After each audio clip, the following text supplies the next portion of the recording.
चरखा बनाया पांच तत्व की पूरी। अष्टकमल का चरखा बनाया पांच तत्व की पूरी। 9-10 मास गुणन बोला, 9-10 मास गुणन बोला गे मूर्ख मैली चलया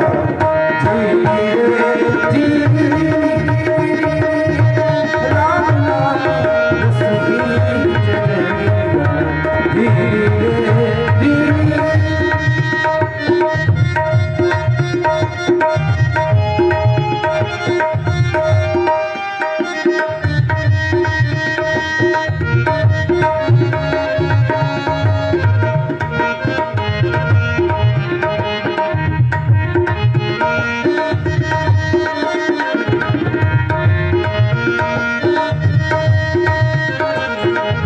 जब मोरी चादर बन घर आई, जब मोरी चादर बन घर आई, रंग रेज को दी जगरिया रंग रेज को दी। ऐसा रंग रंगा रंग रे, ऐसा रंग रंगा रंग रे, लाल लाल कर दी चदरिया जीनी रे जीनी। हे राम नाम रसवी चदरिया जीनी रे जीनी। राम नाम रसवी चदरिया जीनी रे जीनी।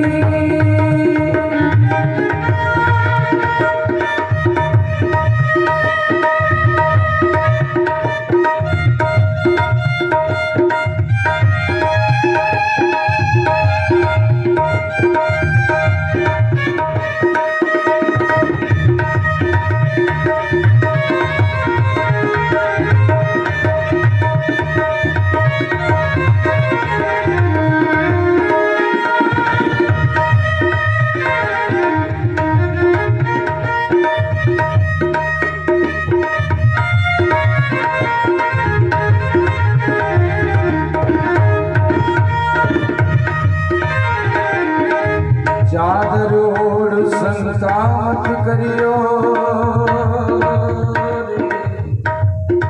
चादर ओढ़ शंका मत करियो। ये 2 दिन तुमको दी चदरिया, ये 2 दिन तुमको दी। मूर्ख लोग भेद नहीं जाने, मूर्ख लोग भेद नहीं जाने। दिन दिन मैली चलया जीनी रे जीनी। हे राम नाम रसवी चलया जीनी रे जीनी। राम नाम रसवी चलया जीनी रे जीनी।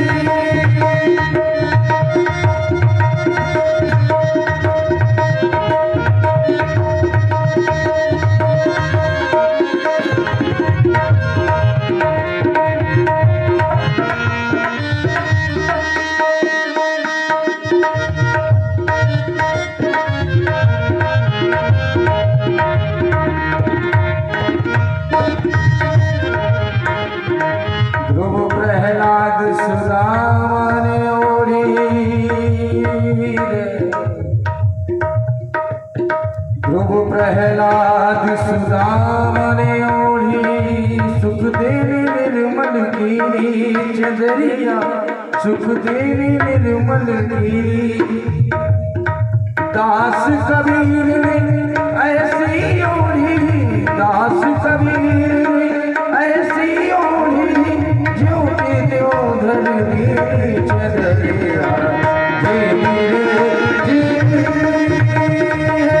राम नाम है राम नाम है राम नाम रसवी चदरिया जीनी रे जीनी।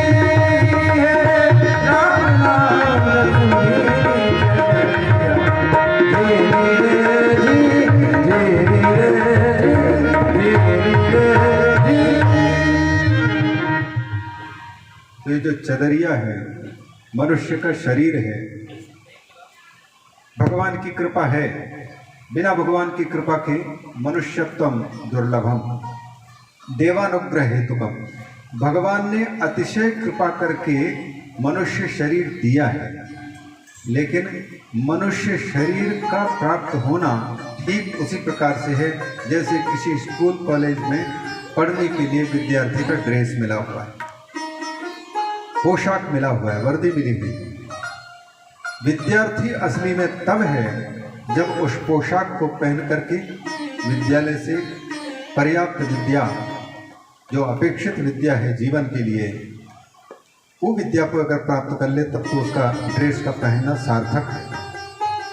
उसी प्रकार से इस मनुष्य शरीर रूपी ड्रेस का मिलना ये भी भगवान की कृपा है, लेकिन इससे कहीं कठिनाई है मनुष्य बनकर के दिखा देना, इस ड्रेस को सार्थक कर देना। मनुष्यत्वम दुर्लभम देवानुग्रह हेतुकम। और कदाचित किसी प्रकार से मनुष्य बन भी जाए तो मुमुक्षा का जागना, माने मुक्त हो जाऊं। पहली बात, व्यक्ति को सच्चे दुख की पहचान हो जाए, अपनी मुसीबतों की सही पहचान हो जाए, और इसके बाद फिर दुख की पहचान, मुसीबत की पहचान होने के बाद फिर दुख से छूटने की इच्छा का जागना, ये भी भगवान की कृपा से है। देवानुग्रह हेतु का बड़ा कठिन है। मुमुक्षा माने मुक्त होने की इच्छा, मुमुक्षुत्वम माने मुक्त होने के इच्छुक बनना। गुबरेला कीड़ा और दही का कीड़ा, ये दोनों आपस में सड़क में गुजर रहे थे। दही के कीड़े ने देखा और गुबरेला ने भी, गोबर के कीड़े ने भी देखा। दोनों में बातचीत हुई, भाई तुम कहाँ रहते हो? उसने कहा, गोबर के कीड़े ने कहा कि हम गोमाता के पवित्र अंश गोबर में रहते हैं, जिसको घर में लीप करके लोग घर पवित्र करते हैं, ऐसे पवित्र गोबर में मेरा निवास है, पवित्र जगह में। और तुम कहाँ रहते हो? उसने कहा, मैं गोमाता के पवित्र अंश जिसको लोग भोग लगाते हैं, दही में रहता हूँ। अब दोनों के दोनों पवित्र, पंचगत में सबकी आवश्यकता है। अब गोबर के कीड़े ने कहा कि क्या दही में पड़कर के तुम खतरे में जिंदगी जी रहे हो? क्योंकि कोई भी व्यक्ति अब कटोरी में अगर माता कोई दे दे दही और खाने वाले ने देखा नहीं और उनके मुख पे चले गए तो तुम्हारी जिंदगी खत्म हो जाएगी। इससे अच्छा तो हमारी जिंदगी सुरक्षित है, कोई गोबर खाता नहीं जल्दी, तो हमारे पास में आ जाओ, सुख से रहो पवित्र जगह पर। तो दही के कीड़े ने कहा कि यही बात हम भी कहना चाहते थे कि आप कहाँ गोबर पे गोबरेला बनकर के जी रहे हो। इससे अच्छा तो जिसको सब लोग चाहते हैं, दही खाना चाहते हैं, और हम तो बिल्कुल दही में ही रहते हैं, हमको अलग से जो खाने के लिए दही तलाशने की आवश्यकता नहीं पड़ती। तुम आ जाओ हमारे यहाँ, हम सुखी हैं। गोबर की कीड़ा कहता है कि हम सुखी, हमारे पास में आ जाओ। दही का कीड़ा कहता है हमारे पास में आ जाओ। अब मनुष्य से अगर पूछें कि आप इनमें से किसको अच्छा सोचोगे, गोबर का कीड़ा बनना पसंद करोगे या दही का कीड़ा बनना पसंद करोगे? तो मनुष्य क्या कहेगा, दही का कीड़ा बनना पसंद होगा कि गोबर का कीड़ा? इनमें से कोई बनना पसंद नहीं करेगा। लेकिन जब तक दही का कीड़ा बनकर के जी रहा है वो कीड़ा, तब तक उसके लिए दही के कीड़े बनकर के जीने में ही आनंद है। और गोबर के कीड़ा, गोबरेला को उस गोबर की जिंदगी ही अच्छी लगती है, उनको लगती ही नहीं कि इससे भी सुंदर मनुष्य की जिंदगी हो सकती है। इसलिए मुक्त होने की इच्छा ये बड़ा कठिन है, मुमुक्षुत्वम। ये स्वामी अखंडानंद सरस्वती जी महाराज सप्तम स्कंद में ध्रुव, ये प्रहलाद जी के स्तुति है, उनमें बड़ा सुंदर एक श्लोक आया। उन्होंने कहा कि मुमुक्षा का जागना बहुत ही कठिन, मुमुक्षुत होना, मुमुक्षु होना माने मुक्त हो जाओ, मुक्ति चाहिए मुझे, संकटों से मुक्ति है। ऊपर से व्यक्ति सबके सब कहते हैं महाराज बहुत परेशान हैं हम, आप सही सुख का रास्ता बता दो, आप जैसे मस्त हैं, सुखी रहना रखते हैं, रहते हैं, कुछ काम धाम करना नहीं पड़ता और सुखी रहते हैं, हमको सुखी होने के लिए रास्ता बना, हमारे घर परिवार परेशान है। तो बोले सच्चे में सुखी होना चाहते? बोले हाँ। तो बोले हमको सुखी जानते हो? बोले हाँ। आप लोग सुखी, तो कोई चिंता नहीं, तो बोले कि हमारी तरह बन जाओ। अब वो बोले कि नहीं बाबा, ये नहीं हो सकेगा। अब सुख भी चाहते हो और सुखी होने का उपाय भी पूछ रहे हो, और जिसको आप सुखी समझते हो वो उपाय बता रहा है तो उसको अंगीकार करने को तैयार नहीं होता। इस बात को लेकर के वो कहते हैं कि एक प्रहलाद जी के पास में भगवान उपस्थित हुए, नृसिंह भगवान, और नृसिंह भगवान ने प्रहलाद से कहा कि प्रहलाद, तुमको जो चाहिए वो मांग लो। प्रहलाद जी ने तो ये कह दिया कि प्रभु जी हमको कुछ नहीं चाहिए, बल्कि मेरी मांगने की इच्छा ही खत्म हो जाए। भगवान ने कहा कि दुनिया के लोग कहेंगे कि भक्त प्रहलाद इतना भजन किया और भगवान ने उसको कुछ नहीं दिया, तो इससे मेरी बदनामी हो, तो तुम कुछ ना कुछ मांग लो ताकि मुझे भी लगे कि मैंने अपने भक्त को कुछ दिया। प्रहलाद ने कहा कि प्रभु, अगर मुझे न मांगने से आपकी बदनामी होती है तब तो मैं जरूर मांगूंगा। तो बोले मांगो, क्या चाहिए? बोले आप यदि देंगे तो वचन देंगे। बोले जो मांगोगे देंगे। बोले मेरे राज्य में जितने दुखी प्राणी हैं उन सभी दुखी प्राणियों के दुख को दूर कर दो और इनको मुक्ति प्रदान कर दो, मोक्ष दे दो। भगवान नृसिंह ने कहा कि प्रहलाद, तुमको अगर मुक्ति चाहिए तो हम तुमको दे सकते हैं, लेकिन तुम जिनके लिए मुक्ति चाहते हो उनके चित्त में जाकर के पहले पूछताछ करके आओ कि वो मुक्ति चाहते हैं कि नहीं। प्रहलाद जी ने कहा कि प्रभु, दुख में सब पड़े हुए हैं, कौन नहीं चाहता। बड़े बूढ़े लोग खाट में कराहते रहते हैं बीमारी में और कहते रहते हैं, हे भगवान कब उठाओगे, उठा लो जल्दी, मुक्त कर दो। तो दुख से तो परेशान व्यक्ति हम सबके सब चाहते हैं, मुक्ति चाहते हैं, क्यों नहीं चाहेंगे। भगवान नृसिंह ने कहा कि जाओ पहले पता लगा के आओ कि कितने लोग मुक्त होना चाहते हैं, मोक्ष चाहते हैं, उनकी लिस्ट बना के लाओ। जो चाहेंगे उनको, जिनको भूख ही नहीं है उनको हम हमारा मान रखने के लिए कहें कि भैया आप 20-15 रोटी खा लो, हमारा मान रख लो, तो खिलाएंगे अगर जबरदस्ती, जिसके पेट में जगह भी नहीं है और हमारा मान रखने के लिए उनको खिला रहे हैं। बीमारी पड़ जाए, बीमार हो जाए तो खिलाने वाले को पुण्य की प्राप्ति होगी क्या? खाने वाले को तृप्ति नहीं और खिलाने वाले को पुण्य की भी प्राप्ति नहीं, क्योंकि उसमें तो और बीमारियां तैयार हो गई होती। इसलिए जाकर के पहले पूछ के आओ कि मुक्ति कितने चाहते हैं। प्रहलाद जी गए, पहले बड़े बूढ़े बूढ़ियों के पास में, बीमारों के पास में गए। उन्होंने देखा कि बड़े परेशान हैं, इनको मुक्ति दिलवा दें। और वो कई जगह में सुन भी दिए कि हे भगवान उठा लो, कब तक परेशान करते रहोगे। उनके पास में जाकर के जब प्रहलाद जी ने कहा कि देखो, दुख से करा रहे हो, मुक्ति देने वाले भगवान मुकुंद आए हुए हैं, मुक्ति चाहते हो तो हम आपका नाम भगवान के सामने निवेदन करें। तो बूढ़े बूढ़ियों ने कह दिया कि अभी हमारे नाती पोतों के अभी तिलक लगाना बाकी है, कुछ समय तक के लिए हमारे पोतों के भी मुख देखना बाकी है, परपोते के मुख देखना बाकी है, ये काम बाकी, वो काम बाकी है। एक दिन तो जाना ही जाना है, तो लेकिन अभी इनको छोड़ करके जाना उचित नहीं लगता है। प्रहलाद जी समझ गए कि भगवान ने जो कहा था वो सही बात है। देखो करा रहे हैं लेकिन अभी भी आगे तक की कोई तैयारी नहीं।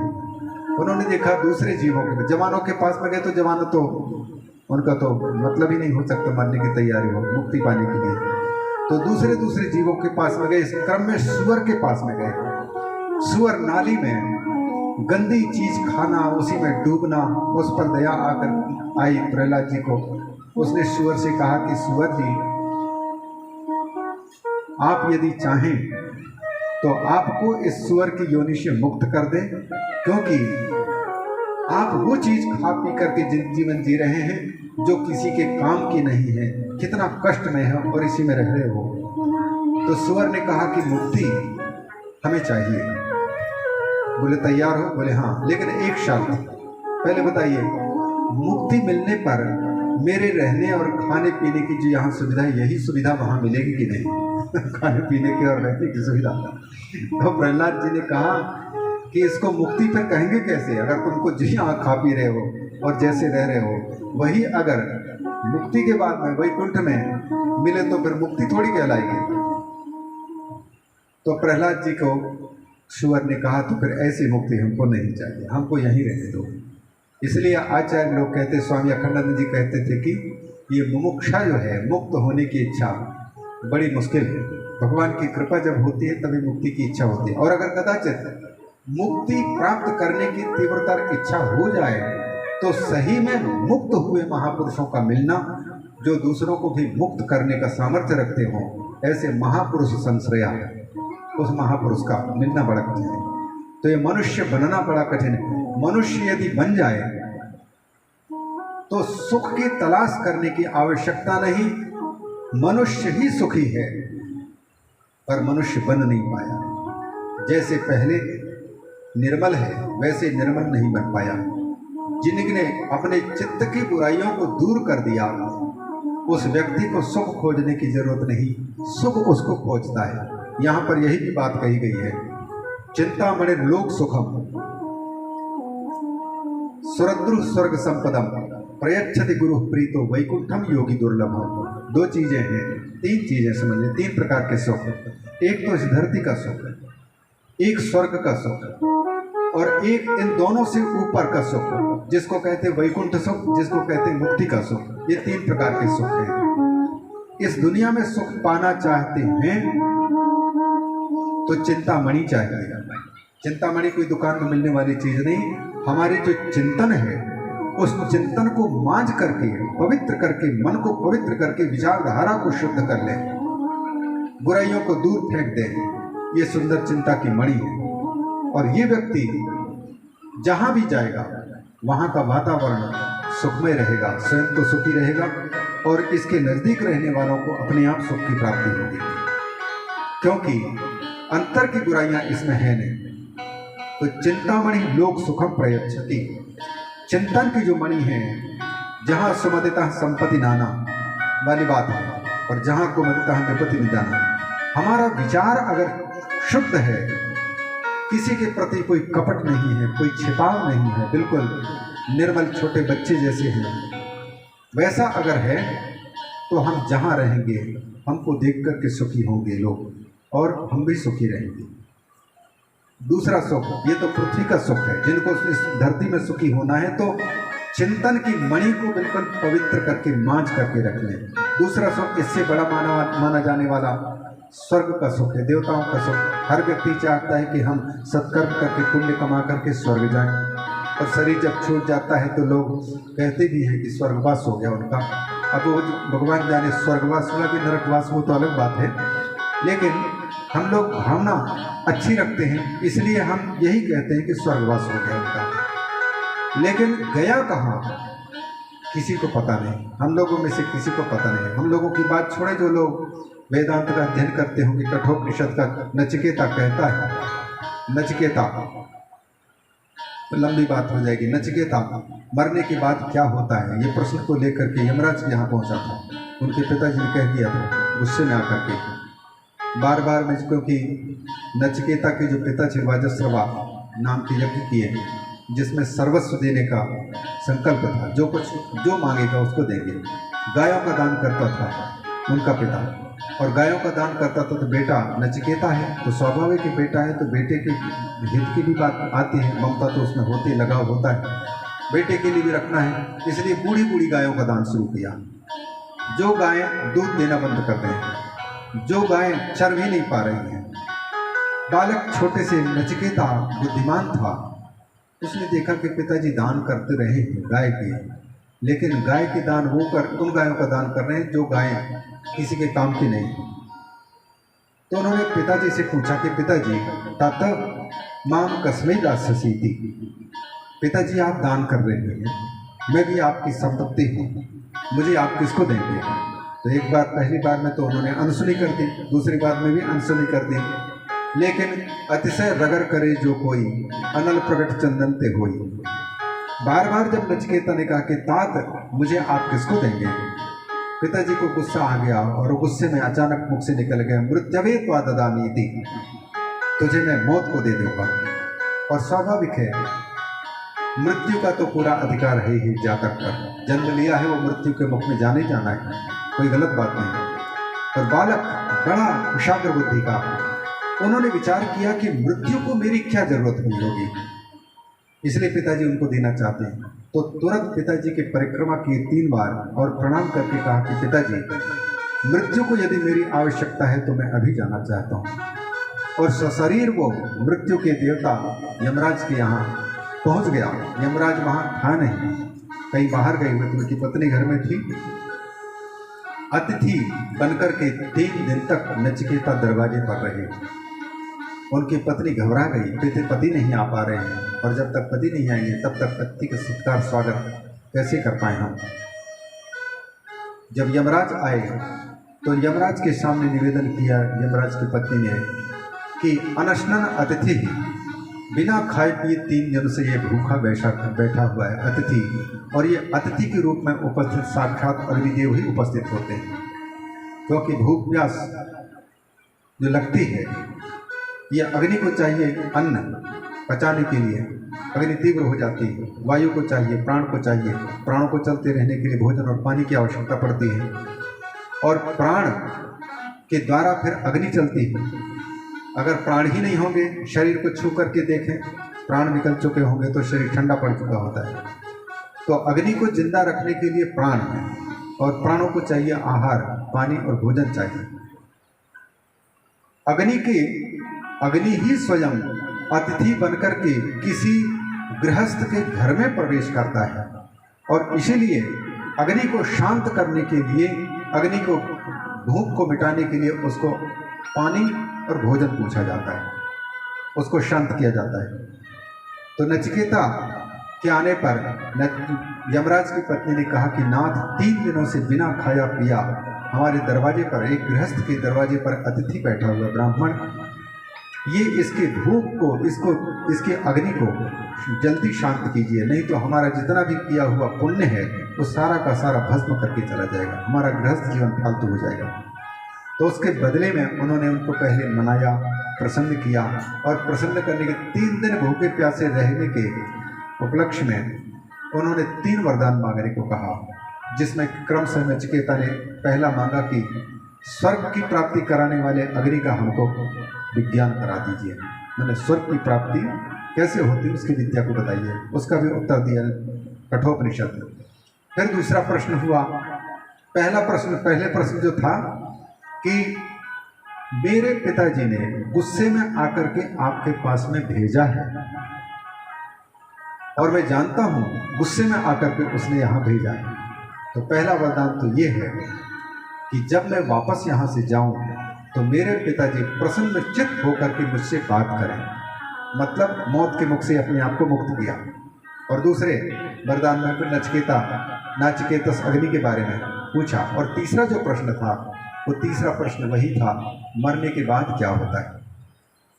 क्योंकि मरने के बाद क्या जिंदा रहने पर भी कौन देख पा रहा है अपने आप को।